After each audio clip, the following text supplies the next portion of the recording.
Вы смотрите итоговый выпуск новостей о самых заметных событиях пятницы 21 мая. Вы узнаете из материалов наших корреспондентов. В студии Сергей Михедов. Здравствуйте. Коротко о темах выпуска.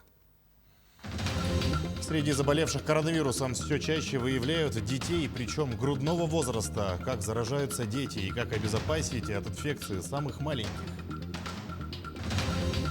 Завершилась первая половина санитарного двухмесячника в Нерюнгри. Насколько активно нерюнгринцы приобщаются к уборке и благоустройству. В Алданском районе у выпускников в скором времени начнутся итоговые испытания. Какие аспекты требуют особого внимания? В память о поколении победителей более 500 деревьев посадят в Якутске. Сегодня дали старт всероссийской акции «Сад памяти». Сегодня в стране отмечают День полярника. Наш корреспондент узнала, каким характером должны обладать покорители Арктики и Антарктики.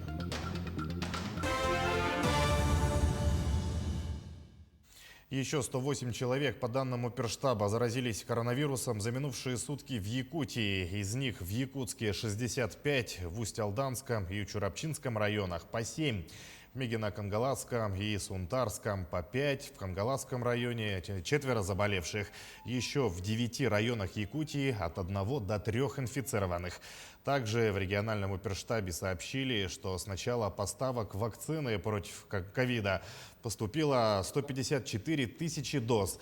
Первым компонентом привиты 137 тысяч, вторым 103 тысячи якутян. Тем самым реализовано на сегодня 89% от поступившей вакцины. Все чаще начали болеть коронавирусом дети в возрасте до 1 года. Об этом нашему телеканалу сообщила главный внештатный детский инфекционист Минздрава республики. Она отметила, что все дети болеют через контакты. На 1000 детского населения приходится 6 грудничков, зараженных ковид. Если взять показатели заболеваемости с начала пандемии в удельном весе, то из 100 детей 3 перенесли инфекцию.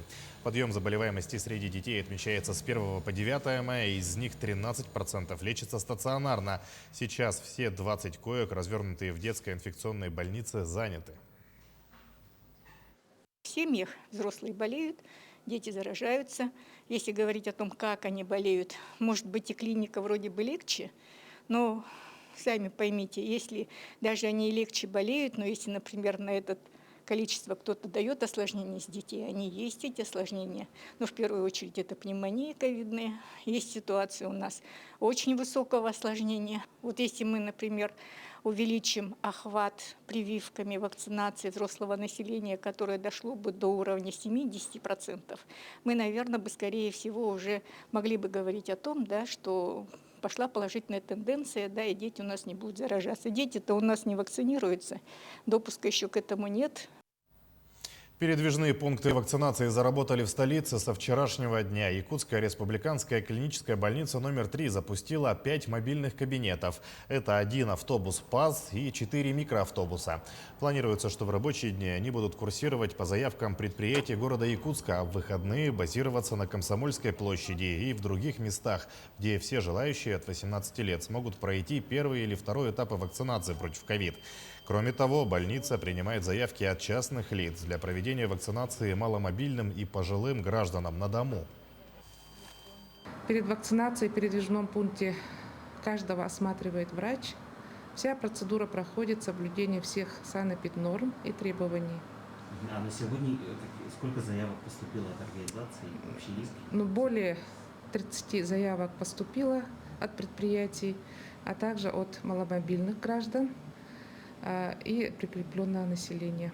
Сегодня, автобус стоит у торгового центра Хозмаркет.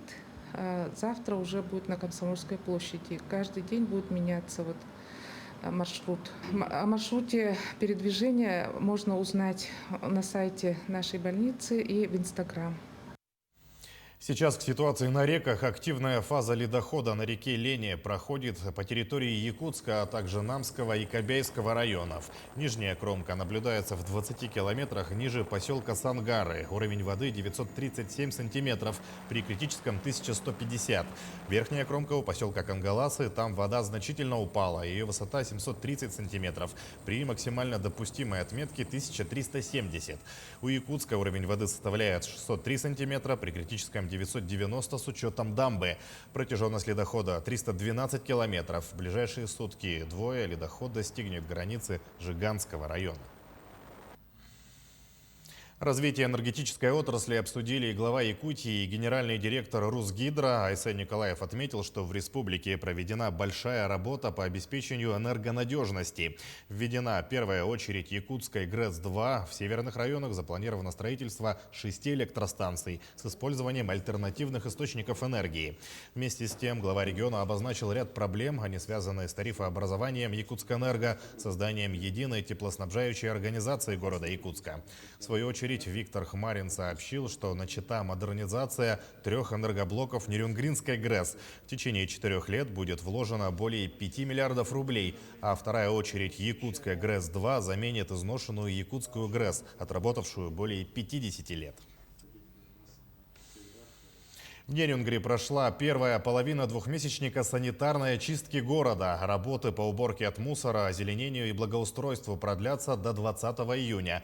Насколько активно нерюнгринцы принимают участие в саночистке, узнавала Екатерина Павлова. Несмотря на не всегда благоприятные погодные условия, в Нерюнгри на субботники выходят органы власти, студенты, школьники, управляющие компании и ТСЖ, организации города и все неравнодушные жители. Каждая пятница недели считается днем уборки города от мусора и днем посадки деревьев. У нас сегодня работает 2 группы. Одна идет от Дружбы народов 6, а вторая вот здесь в районе Дружбы народов 25. Завтра, значит, у нас выходит на субботник Тимтунская 1 и жители дома Дружбы народов 25. В доме есть группа среди жителей. Мы, значит, через председателя старшего сделали объявление, пригласили жителей принять участие вместе с детьми. Ну, не совсем удобно, что это пятница, многие находятся на работе, поэтому в субботу изъявили желание продолжить наше мероприятие.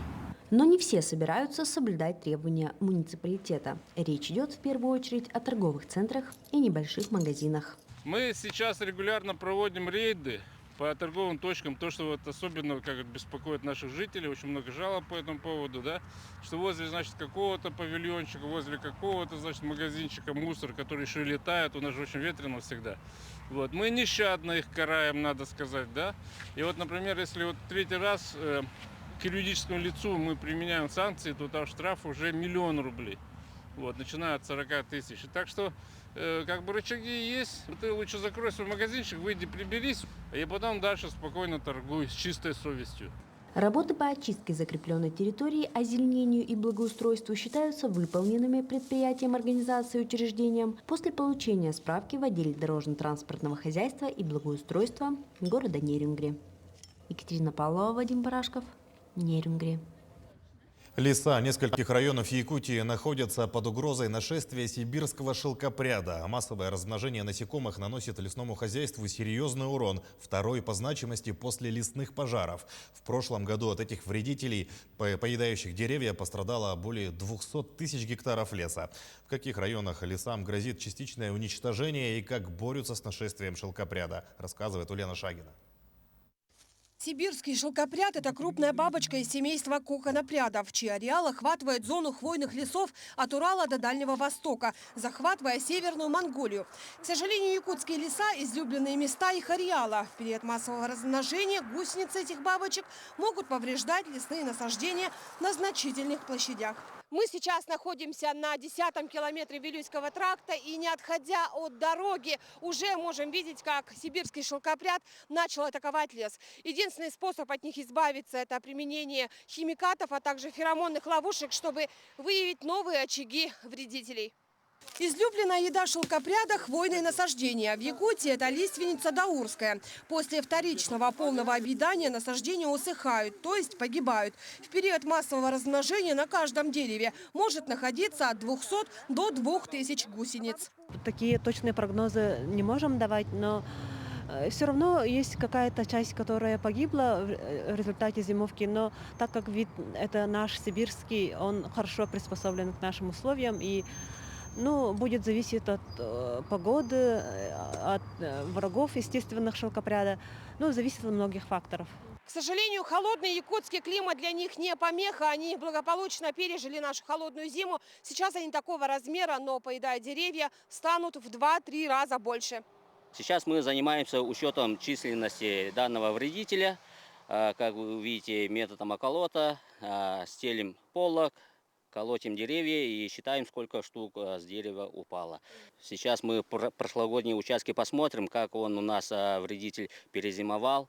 В том же количестве остался, не остался. И после нашего учета можно сделать вывод какой-нибудь. Проводить обработку или нет. В прошлом году гусеницы шелкопряда повредили более 215 тысяч гектаров лесных насаждений. В этом же году, по словам специалистов, под угрозой находятся леса в Якутске, Намском и Хангаласском районах. Именно здесь в предыдущие годы были обнаружены очаги сибирского шелкопряда. Последние исследования показывают, что шелкопряд наиболее поражает сильно места, где есть несанкционированные свалки, есть места вырубки лесов, есть после пожара ослабленный древостой. Но если хороший, здоровый лес выдерживает дефоляцию, такой лес он может погибнуть. Кроме того, должен проводиться регулярный лесопатологический мониторинг, который позволяет своевременно обнаружить первичные очаги шелкопряда и организовывать меры защиты. Ульяна Шагина, Григорий Охлопков, Якутск. В конно-спортивном комплексе «Агату» сегодня отключили все коммуникации. Напомним, в начале мая конюшни комплекса были признаны аварийными и не подлежащими ремонту, в связи с чем уже к 15 числу всех арендаторов обязали освободить помещение. Тем не менее, сами хозяйственные предприятия и предприниматели отказались покидать конюшни. Сегодня после обеда у нас отключили воду и свет. 34 лошади стоят без света и воды. Вечером еще вода у нас в бочках была, но на утро у нас уже ничего нету. Вот пустые бочки, остатки воды идут. Вот остатки. Больше воды нет. Чем поить завтра лошадей, неизвестно. Как разрешится ситуация, пока неизвестно. Однако еще 11 мая взять ее на контроль выразил готовность заместитель председателя правительства региона Михаил Никифоров. Тогда состоялось совещание по этому вопросу.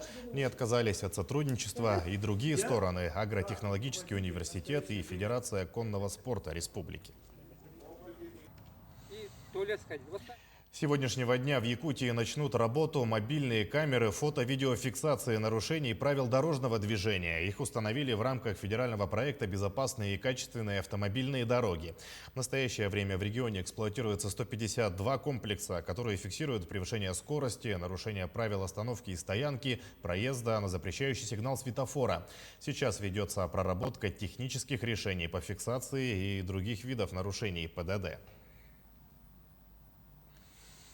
Более 500 деревьев будет посажено в парке Победы Якутска. Сегодня дали старт всероссийской акции «Сад памяти», которая в эти дни проходит в России и странах СНГ. Какие деревья посадили в парке Победы и кто за ними будет ухаживать, выяснял Дмитрий Темыров.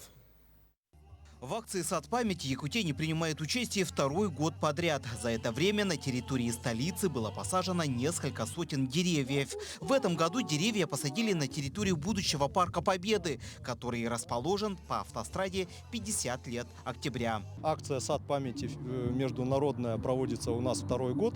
В прошлом году данная акция проводилась в режиме онлайн в связи с пандемией. В этом году же уже проводится, так скажем, с выездом в натуру, с высадкой деревьев. Целью данной акции является высадка 27 миллионов деревьев по всей нашей стране в дань памяти всем погибшим воинам в Великой Отечественной войне. Часть посаженных деревьев будут носить имя участников Великой Отечественной войны в дань памяти павшим воинам-героям. Для нас, якутян, особенно эта война отразилась тоже очень сильно. До порядка чуть больше 26 тысяч человек погибло на войне самой.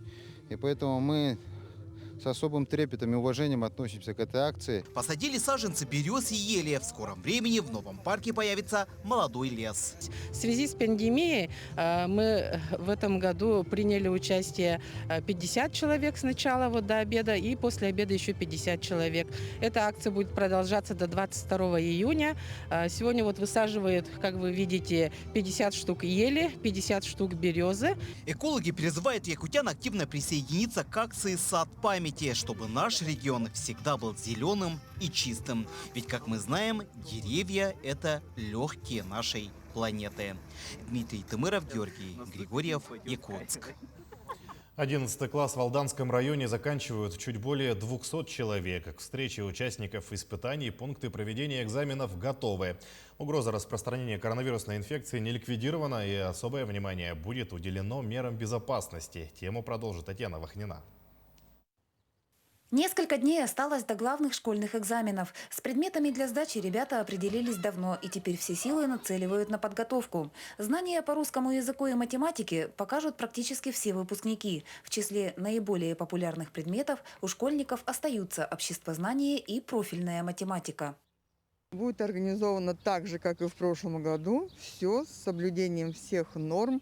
Мы все это проговорили, все у нас ПП готовы, все есть необходимое для этого. В этом году выпускники смогут продемонстрировать знания в двух формах – привычного единого госэкзамена и государственного выпускного экзамена. Вариация ГВЭ является новой и имеет ряд особенностей, отличных от ЕГЭ. Русский язык и математику будут сдавать те ученики, которым нужен только аттестат. Всего у нас выпускников текущего года 217, из них выбрали ГВЭ 57 и 160 единый государственный экзамен. Государственные выпускные экзамены школьники начнут сдавать с 25 мая, а период ЕГЭ стартует в последний день весны. Единый госэкзамен 2021 будет проводиться по новым правилам. Первое – это печать и сканирование в этом году проходит именно в аудитории пунктов проведения экзамена и передача материалов по сети интернет. Поэтому, конечно же, в этом году очень много было апробационных мероприятий. Наши педагоги все их прошли с честью, можно сказать, успешно. Единый госэкзамен по информатике в этом году пройдет в компьютерной форме. Это нововведение предполагает в контрольно-измерительных материалах задания на практическое программирование. Ребята в этом году тоже уже дважды проходили тренировочные мероприятия. У нас тоже все получилось, и хорошо сработали и организаторы, и другие работники ПП, и ребята. Проведение государственной аттестации по двум формам определило количество пунктов приема экзамена. В Алданском районе по каждой форме их будет 4. Татьяна Вахнина, Георгий Баранов, Алдан. Особенные книги. Алроса провела акцию «Конкурс колодец сказок». Сегодня представительство компании в Якутске провело торжественное мероприятие, где детям передали книги, вышедшие на русском, якутском и эвенкийском языках. Алексей Лукьяненко подробнее о социальной политике алмазного гиганта. Социальная политика в республике в целом реализуется в соответствии с договором о социально-экономическом развитии республики, который был заключен 5 марта 2011 года. И буквально вчера в городе Мирном был подписан новый договор с Республикой Саха-Якутия. В рамках этого договора будет продолжено успешное долгосрочное сотрудничество Якутии и Алроса в реализации ключевых программ и проектов социально-экономического развития Якутии. Сегодня в якутском отделе Алроса прошло торжественное мероприятие по передаче книг, вышедших на русском, якутском и эвенкийском языках детям. То, что переведено на несколько языков, это вообще, на мой взгляд, уникальная вещь. Детские произведения, они не так переводятся и не так часто читаются. Стоит отметить, что ежегодно арктические районы республики, где проживают в основном представители коренных малочисленных народов Севера, получают дивиденды от Алроса, реализуют ряд социальных программ в рамках прямых договоров с Алроса о социально-экономическом сотрудничестве. В книгу попали 50 сказок, которые были написаны самими детьми в возрасте от 6 до 15 лет. Все сказки публиковались на сайте, на котором жители республики могли выбрать наиболее понравившиеся. Всего на конкурс поступило 280 сказок. Очень интересно то, что эта книга была написана детьми, и конкурс был открытый. Со всех регионов России, зарубежья и так далее участвовали. И потом эти книги были переведены на языки наших народов. Во исполнении подписанных в этом году с главами Анабарского национального долгана Эвенкийского улуса, Оленёкского Эвенкийского национального района, а также Эвино-Батантайского национального улуса соглашений, Алроса направит на социально-экономическое развитие указанных улусов около 109 миллионов рублей. Такие же соглашения есть еще с Булунским и Жиганским улусами. Эти соглашения Алроса подписывает с арктическими улусами ежегодно. Буквально вчера в городе Мирном Илдархан, Якутия, Асен Сергеевич Николаев и генеральный директор Алроса Сергей Сергеевич Иванов подписали новый договор о социально-экономическом развитии Республики Саха-Якутия. Благодаря этому соглашению в нашей республике появятся новые современные социальные объекты. Уникальность этой книги заключается в том, что мы издали ее на 3 языках. Пилотный вариант сказок был выпущен в апреле, и вот после издания уникальные книги сегодня были переданы в дар детям. Суммарный тираж книг составил более 1000 экземпляров. Стоит отметить, что главными приоритетами компании остаются соблюдение экологических требований, профобучение и трудоустройство местного населения. Алроса направляет на социальные проекты в Якутии ежегодно 10 миллиардов рублей и 6 миллиардов рублей на экологию и природоохранную деятельность. Алексей Лукьяненко, Павел Пахомов, Якутск. Сегодня в стране отмечается День полярника. Это достаточно молодой праздник. Официально в российском календаре он появился в 2013 году. Дата 21 мая выбрана не случайно. Именно в этот день, 84 года назад, начала работу первая научно-исследовательская экспедиция полярной дрейфующей станции «Северный полюс». Кто они, полярники, и каким характером должны обладать покорители Арктики и Антарктики? Подробности у Айсены Бурнашовой. Сила духа, твердость убеждений и железная закалка – это лишь верхушка айсберга. Чтобы покорить суровый белый край, необходимо быть преданным профессии, говорит участник 2 российских антарктических экспедиций Айсен Афанасьев. Впервые на 6-м континенте он оказался в 2013-м, затем и в 2019 году. Оба раза я был на одной и той же станции. В первый раз меня на нее назначили, на станцию Новоазерская. А во второй раз я хотел поехать на станцию «Восток», но там были некоторые организационные проблемы. Ну, не то что проблемы, там перестановки. И меня отправили снова туда же, на ту же станцию. Но я, в принципе, был рад этому.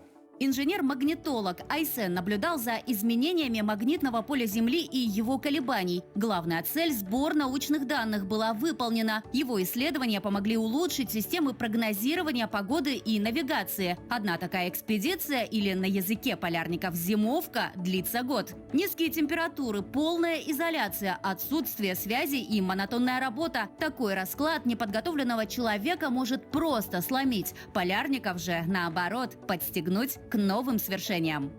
Находясь на зимовке, ты можешь и обеспечивать самого себя, свою семью, и в то же время и заняться изучением чего-либо нового. Я начал изучение с языка Python, учил JavaScript, R и немного Java. Но основной упор у меня был на Python. В итоге я его смог хорошо выучить до достаточно такого нормального уровня, примерно за месяца 4-3. В составе экспедиции около 30 человек. Геофизики, метеорологи, сейсмологи, врачи, ученые. Попасть в команду лучших полярников России и отправиться навстречу гигантским ледникам можно через профотбор. Основным оператором является Арктический и Антарктический научно-исследовательский институт Петербурга. Прийти в ААНИ, в отдел РАЭ, Российской антарктической экспедиции. И если вы соответствуете списку из примерно 40 разных специальностей, и Ты должен осознавать, что тебе придется жить в изоляции. Надо быть готовым, что жизнь полностью так, очень сильно кардинально поменяется. Айсена Бурнашова, Джур Березкин, Виктор Олесов, Москва. А в Якутии сегодня отмечается День песни. На производственных площадках «Алроса» продолжаются репетиции проекта «Поет Алроса». Его участниками стали 50 сотрудников. Они исполнят песню «Главное, ребята, сердцем не стареть» в новой аранжировке. Наши коллеги побывали на репетиции. Звуки хомуса переплетаются с гитарой и современными ритмами, придавая известному произведению этнический колорит. Песни «Главное, ребята, сердцем не стареть» более полувека. Но сегодня она звучит по-новому. Более месяца звукорежиссер удачницкого отделения КСК Владимир Мясников работал над аранжировкой и подарил произведению новую жизнь. Под крылом самолета о чем-то поет, зеленое море таит. Когда я его слышал, я как-то скептически к этому отнесся, то, что песня старая, думаю, как-то, не знаю, думаю, не прокатит. А потом мы начали ее петь, с Еленой Владимировной вместе, она нас учила, и как-то начал проникаться ею, тем временем, наверное, временем первых покорителей этих земель, и сразу стало интересно ее петь. Песню, на самом деле, я уже очень давно знаю, еще с класса первого, наверное. У нас была своя учительница в 24-й школе, Людмила Леонтьевна, и она нас еще в то время внедряла, эту песню, и сейчас, когда ее услышал, такая ностальгия была, но она еще такая переделанная как-то в молодежную версию, и очень даже хорошо звучит на самом деле. В проекте участвуют работники всех подразделений «Алроса», даже самых отдаленных. Большую часть межвахтового отдыха Ильфат Галяудинов и Алексей Попов с Верхнемунского месторождения проводят на репетициях. Проект «Поет Алроса» собрал самых одаренных и талантливых работников компании. Анна поет с детства, у нее есть вокальный опыт, но в таком проекте участвует впервые.